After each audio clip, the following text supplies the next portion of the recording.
Stall लगाए हैं, कलाकार हैं, उन सबको एक अच्छे से मेहमान नवाजी करके आप लोग दिखाइए, ताकि बार बार उन लोगों की भी इच्छा हो कि यहाँ आए, स्टॉल लगेगा, व्यवसाय बढ़ेगा, लोगों के लिए काफी रोजगार के साधन उपलब्ध हो पाते हैं, लोगों को मौका मिलता है। तो ये काम तो होता रहे। लेकिन अभी सोनपुर मेले में जो आने का मौका मिला है और जो छपरा सारण जिले का जो विकास जिस हिसाब से होना चाहिए, कई माननीय विधायकों ने इस सवाल को उठाया कि भाई इस तरह का काम होना चाहिए। कई लोगों ने बताया कि क्या काम हो रहा है। तो हम आप सब लोगों से यही कहना चाहते हैं, ये महागठबंधन की सरकार नीतीश कुमार जी के नेतृत्व में जो बनी है, आदरणीय लालू जी का जो आशीर्वाद है, और लोग सब लोग मिलकर के जो समाज में अंतिम पैदान पे खड़ा जो समाज है, जो बैक बेंचर ऑफ सोसाइटी है, उस गरीब परिवार को हम लोगों को मुख्य धारा में लाने का काम करना है। और एक साल से कुछ ही महीने आगे हुआ है, लगभग 1.5 साल होने जा रहा है, और इस सरकार ने ऐतिहासिक निर्णय लिए जो कि देश में किसी भी राज्य सरकारों ने निर्णय नहीं लिया। वो सरकार बिहार सरकार है, ऐतिहासिक निर्णय लिया और देश को एक दिशा दिखाने का काम किया। हम सब लोगों की मांग थी पुरानी कि जातीय जनगणना हो पूरे देश में, लेकिन जातीय जनगणना जब प्रधानमंत्री जी से हम लोग मिलने गए तो मना कर दिया गया कि नहीं होगा। उसके बाद हम लोगों ने निर्णय किया कि जाति आधारित गणना हम लोग बिहार में कराएंगे, यानी कास्ट बेस्ड सर्वे जो है वो कराने का काम करेंगे। आज के माहौल में कहीं भी अगर विकास की बात आए तो हम लोगों को मानना है कि विकास जो है समाज में जो अंतिम व्यक्ति जो खड़ा है उस तक पहुंचे।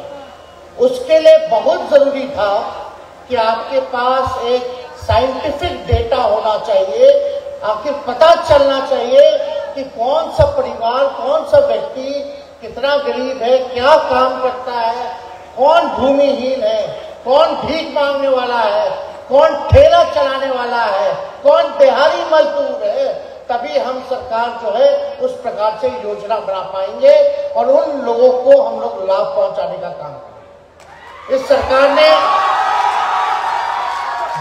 कास्ट बेस्ड सर्वे कराया, उसमें पता चल गया कि भाई 94 लाख परिवार बिहार में गरीबी रेखा के नीचे है, यानी जिसका आमदनी आय 6,000 से कम है उसको गरीबी रेखा के नीचे हम लोगों ने रखने का काम किया। यानी 94 लाख परिवार ऐसा है जो गरीब है, जिसका आय 6,000 से कम पाया जाता है।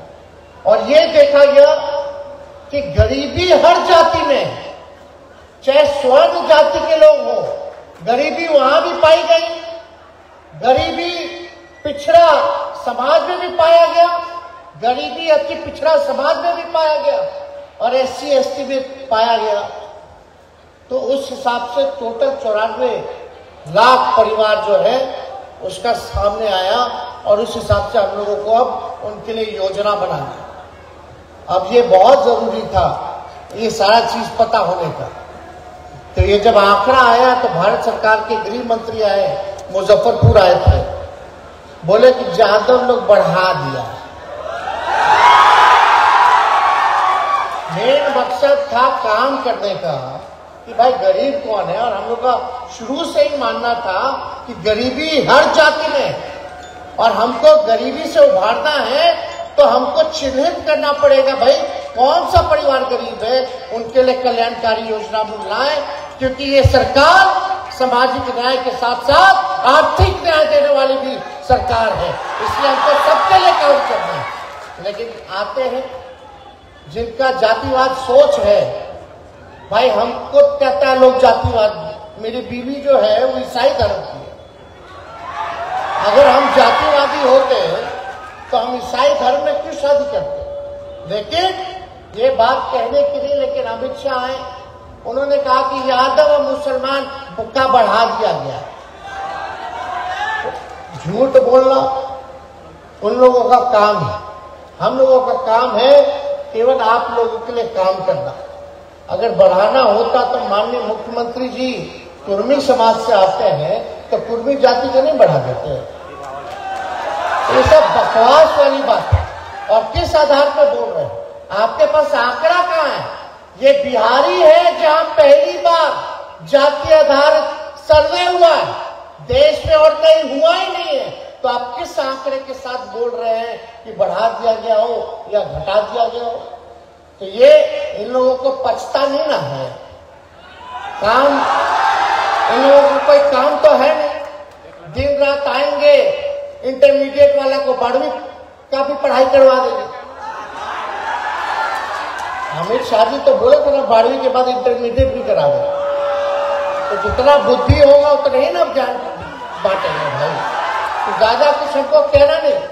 लेकिन हम लोग सब लोग ने ये निर्णय लिया कैबिनेट ने, जब आबादी बढ़ी है जिसकी, उसको उसी हिसाब से हिस्सेदारी मिलनी चाहिए।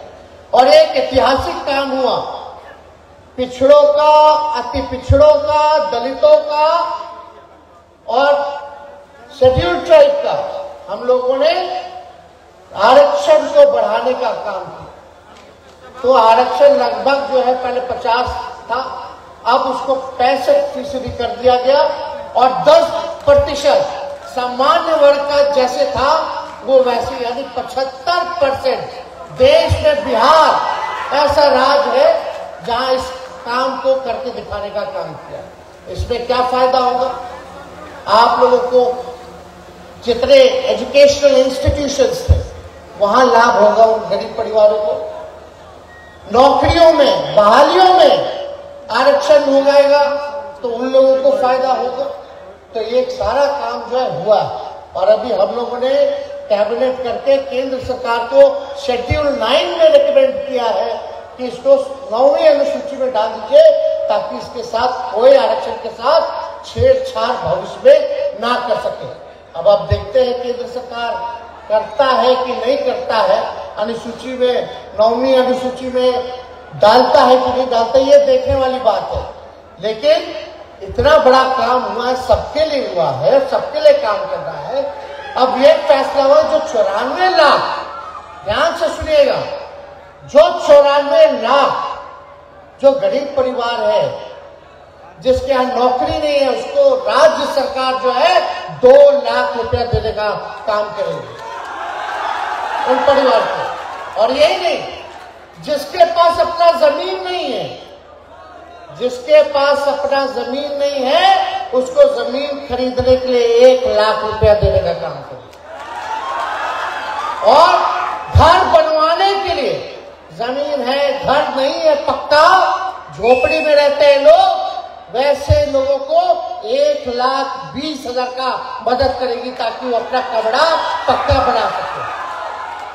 कुछ लोग तो कह रहे थे कि 22 में पक्का मकान पूरे देश में बन जाएगा। जरा पूछिए 22 तक बना कि नहीं बना। हम लोगों ने तो सर्वे कराया तो इतना परिवार गरीब रहा। अरे भाई इसीलिए ना, अब यही ना मुख्यमंत्री जी हम लोग कह रहे हैं कि 2.5 लाख करोड़ रुपया खर्च होगा। लोगों कोई भूमिहीन नहीं रहेगा, सबका पक्का मकान रहेगा, रोजगार के लिए, मदद के लिए 2 लाख रुपए मिलेगा। तो यानी राज्य सरकार पे अगर ये काम हम कर रहे हैं तो 2.5 लाख करोड़ का खर्चा हम लोगों के पास आएगा। अब हम लोग यही कह रहे हैं कि केंद्र सरकार से हम लोग विशेष राज्य का सहायता मांग रहे हैं, मांग कर रहे हैं कि आप दे दीजिए। अगर बिहार सरकार अपने बलबूते करे तो 50,000 करोड़ रुपया हर साल लगेगा, यानी 5 साल में ये जाकर के काम पूरा होगा। और अगर सहायता हमको विशेष सहायता मिल जाएगी तो 2 साल में गरीबी जो है वो खत्म हो जाएगा बिहार से। तो वो मदद चाहिए हम लोगों को। तो इस काम में हम लोग चाहते लगे, लेकिन जो भी योजना होता है केंद्र सरकार का, पहले होता था 19:10, 90% वो अपने योजना का देते थे, 10% राज्य सरकारें देती थी। अब क्या हो गया है, ये नाम बदल दे रहे हैं योजना का और राज्य सरकारों पर बोझ डाल दे रहे हैं। अब तो ऐसा हो गया कि 50% उनको देना पड़ता है और 50% राज्य सरकार को देना पड़ता है। तो हम लोग तो यही कह रहे हैं कि जो राज्य का हिस्सा है वो कम हो जाए, क्योंकि आपका योजना है, आपका केंद्र का नाम होता है, हर चीज आप करते हैं, लेकिन पैसा हमारा लगता है, नाम आपका होता है। तो कम से कम इस हिसाब से काम होना चाहिए। तो ये काम तो हो ही गया।